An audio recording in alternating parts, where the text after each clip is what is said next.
अक्सर हम इस बात को लेके बहुत परेशान रहते हैं कि हमारे जो भी काम है उनमें कुछ ना कुछ विलंब हो जाता है, लेट हो जाते हैं।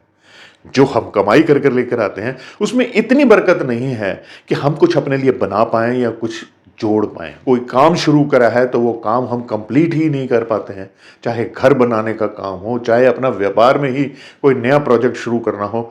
नौकरी के अंदर भी कई बार हमने ऐसे देखा है कि इतनी मेहनत करने के बावजूद भी हमारे को वो रिटर्न नहीं मिल पाती जिसकी हम अपेक्षा करते रहते हैं। ऐसे बहुत कारण हैं, मैं यहाँ सभी कारण गिनाने बैठूंगा, ये वीडियो बहुत लंबी हो जाएगी।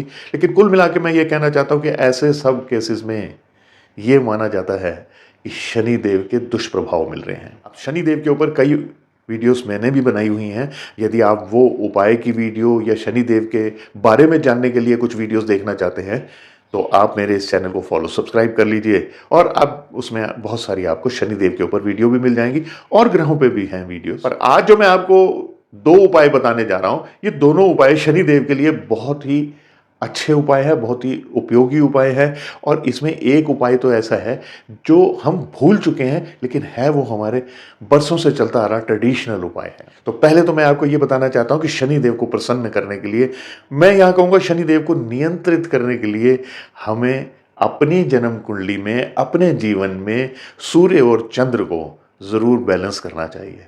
तो उसके लिए प्रतिदिन सुबह जल्दी उठकर सूर्य देव को जल अर्पण करना बहुत उत्तम उपाय है। अब ये तो बहुत कॉमन रहा। दूसरा उपाय जो मैं आपको बताने जा रहा हूं, ये एक ट्रेडिशनल उपाय है। बहुत सालों पहले ये हमारे जो बुजुर्ग लोग हैं ये किया करते थे, और आपने एक कहावत भी सुनी होगी, भाड़ में जाओ। अब शायद आपको पता हो, लेकिन फिर भी मैं बताना चाहता हूं कि भाड़ एक फर्नेस को कहते हैं। एक मिट्टी की बनी हुई ऐसी भट्टी होती है जिसपे पुराने समय में अनाज को भूना जाता था। जैसे चने भुने जाते थे, मक्का भूनी जाती थी, गेहूं बाजरा वगैरह लोग भुना करते थे। और उस समय ये एक ट्रेडिशन थी कि शनिवार वाले दिन समाज के लोग इकट्ठे होते थे, यानी जो भी आसपास के घर के लोग हैं, और एक तंदूर जला लेते थे और पहली रोटी को वो उस तंदूर में डालकर जला दिया करते थे। अब वो सब चीजें आज के समय में उपलब्ध भी नहीं है।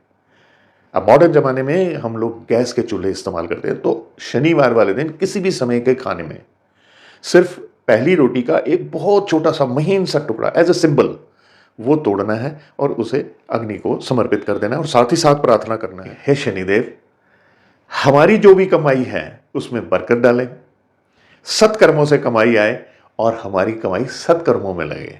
ऐसी प्रार्थना करने से शनिदेव प्रसन्न भी होते हैं। अब जो बाकी बची हुई रोटी है, इस रोटी को आप गाय के लिए रख लीजिए। आप ये भी कर सकते हैं कि कुछ और रोटियां साथ में बनाकर, और जो सब्जी आपने बनाई हुई है उन सब को मिलाकर आप किसी गरीब मजदूर को खाने के लिए दे दें। इससे शनिदेव बहुत प्रसन्न होते हैं। देखिए, आप ये दोनों कार्य जो हैं अगर आप नियमित तौर पर अपने जीवन में अपना लेते हैं तो शनि देव के दुष्प्रभावों में बहुत कमी आती है। मैं आशा करता हूं मेरी ये वीडियो आपको पसंद आई है, तो लाइक शेयर कर दीजिए। मुझे निरंतर कमेंट जरूर करते रहा कीजिए। बस अब मुझे आज्ञा दीजिए। नमस्कार।